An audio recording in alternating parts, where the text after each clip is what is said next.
So I've finally given up on Barefoot technology.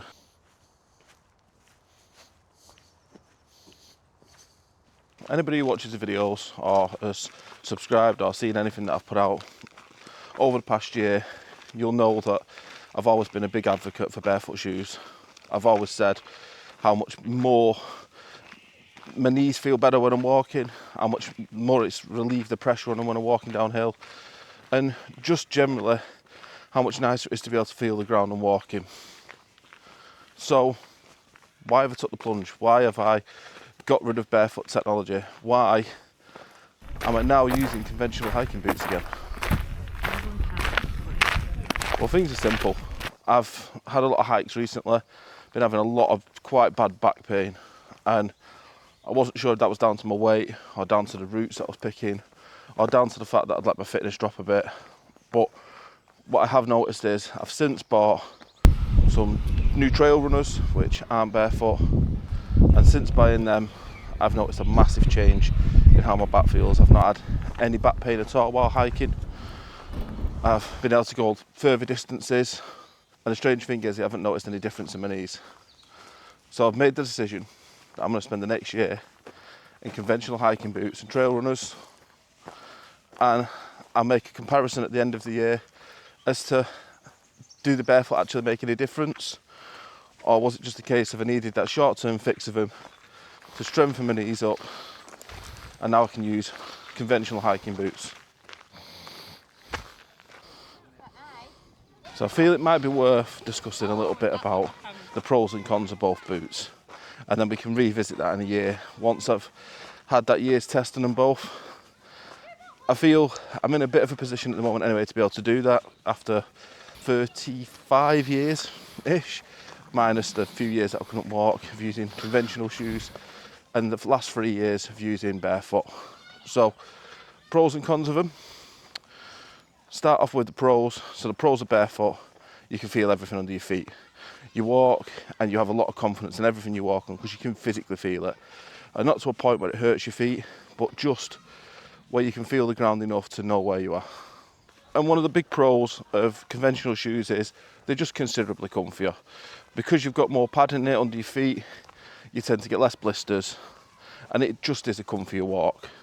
Another pro that I find with conventional boots is this a lot more snug on your feet, which strangely is also a pro that you get with the barefoot, is that you get more movement at your feet because there's a wider toe box, and it's personal preference, and it's, for me, all dependent on the terrain. So if I'm on something that's a bit steeper, I like my toes being a lot closer together like that, like you get with a conventional boot. I feel a lot more confidence and like I've got a lot more grip. But anything else, or climbing uphill or just generally going uphill, I prefer a barefoot style shoe where your toes are able to open up like that, and you just feel a bit like a monkey would, like you can grip onto things with your feet. The disadvantage of that, you do find with the barefoot shoes that your feet do grow slightly. So I've actually gone up half a shoe size in the past 3 years of using them, and that's obviously made wearing conventional boots quite difficult because I've had to buy all new ones. But it's just one of those things, I've got them now. But then at that same scale, you look at it and think you're restricting your growth in your feet using standard ones, which is a disadvantage for them, which is why people ended up with a lot of foot problems in older life, because them shoes are not made to hold your feet how your feet naturally would want to. But how does this translate? So, like I said, I think a lot of it's personal preference, and it's what you like. If I can give one takeaway from wearing both, it's just go and try shoes on, which I know is a lot more difficult with barefoot because there's not many places that readily stock them.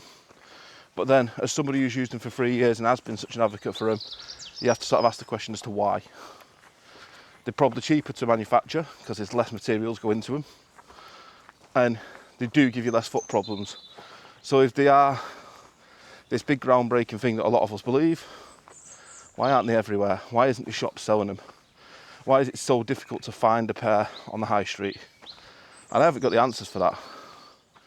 If you know, please drop me a comment, but I just don't have the answers. So you can just film the same spot. I can get like numerous clips out of this. What I will say is that like I've said all along and all the times that I've reviewed the difference between the barefoots and the non-barefoots, is I can give you my opinion on the benefits I've had.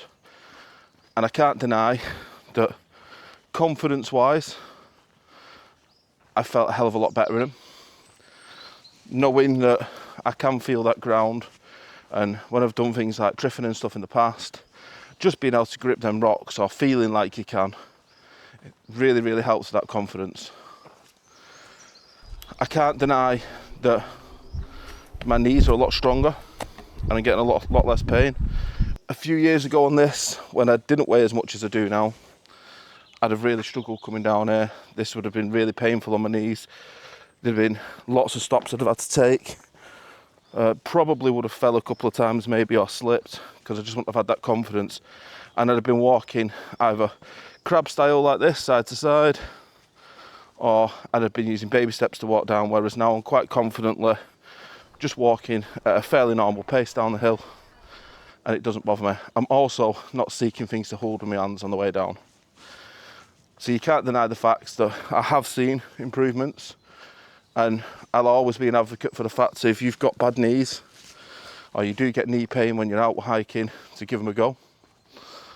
But at the same scale, like I said, I developed back pain from them, and it came out of the blue, but it got to the point that it was that excruciating that I nearly left the hike after literally less than a mile, because my back was that bad that I couldn't cope with the pain. And I can't deny the fact that since switching over to conventional boots, that's gone. And my weight hasn't really dropped, only the odd couple of pound. And the trails that I'm walking on are no less technical.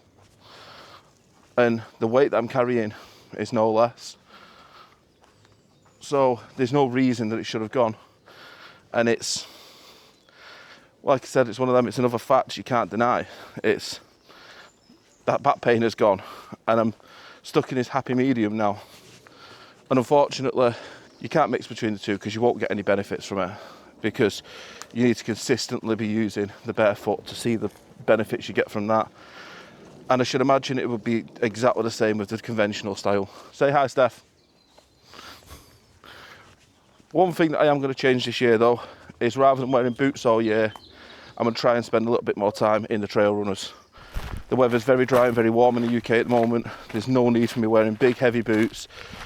I don't need the ankle support.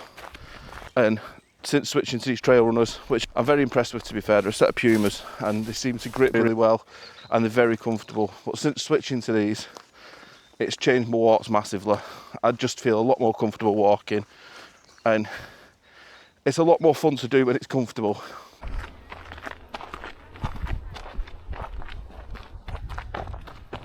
So I'll show you now what I'm going to be using this season for hiking with my new trail runners. I haven't brought a barefoot shoe with me. I did mean to pack it, but we rushed out this morning and I forgot to put it in my bag. So I can talk you through this and I can show you where the differences are. So the shoes I've got are, it is a Puma Power Grip. As you can see, they are very, very light. Like I said, it's a trail running shoe. It's got a really good, innovative grip on the bottom, as you can see, but they are really grippy. We've been on some really loose, very dusty terrain today. It's probably about 23 degrees out. It's been dry in the UK for, I couldn't even tell you how long, all the time we've been back from Turkey though, which is about 10 days, something like that. And it's been dry for that whole time that we've been back. So it's very dusty, very loose, but these have gripped fantastic today. If you look at the depth of that sole, it's quite a thick sole on it, front and back. On the barefoot, once again, it's very, very thin. Probably as much as the orange bit on these shoes. So you can feel everything under you. But with that, like I said, you do sacrifice that comfort. The other thing you notice is this has got like a triangular shaped foot box. If this was a barefoot shoe, your foot box would come up here and across, which gives for that wider foot box. They're the main differences between them. Like I said, both shoes are quite light. These are also nowhere near as flexible. My barefoot shoes I can bend right in half, which I can't with these. One thing I am keeping this season, as with all, still going to be using the lace locks. Very, very good laces. I don't actually use the official lock laces, even though the adjuster on it is. I'd use the cheap ones off Amazon. I find that the elastics are a lot better. It seems to be a lot firmer elastic, and with the actual lace lock ones, I've found that they break, but I do prefer the adjusters off them. So if you was getting a set, I would suggest getting a set of both, taking the adjusters off the lace locks and just using then the cheap laces to do it. I find these are really good. It's dead good for putting your shoes on. I can just slip them on and off. Great for when you're camping, and the adjustment is just a case of just pulling the cord, pulling it through, and just do it like that. I find they hold just as firm, if not firmer, than you get with normal laces, because you can cinch these right up, and then because they're elastic, they just hold tight around your foot. I would still firmly suggest to anybody who wants to try the Barefoot shoes. I'm not completely off them, I'm just having that year's break. But from me, thank you for joining me. Please consider dropping a comment and a like, it really does help. Give me a subscribe if you enjoy it and you're not already subscribed, that also helps. And yeah, share my videos in a bit.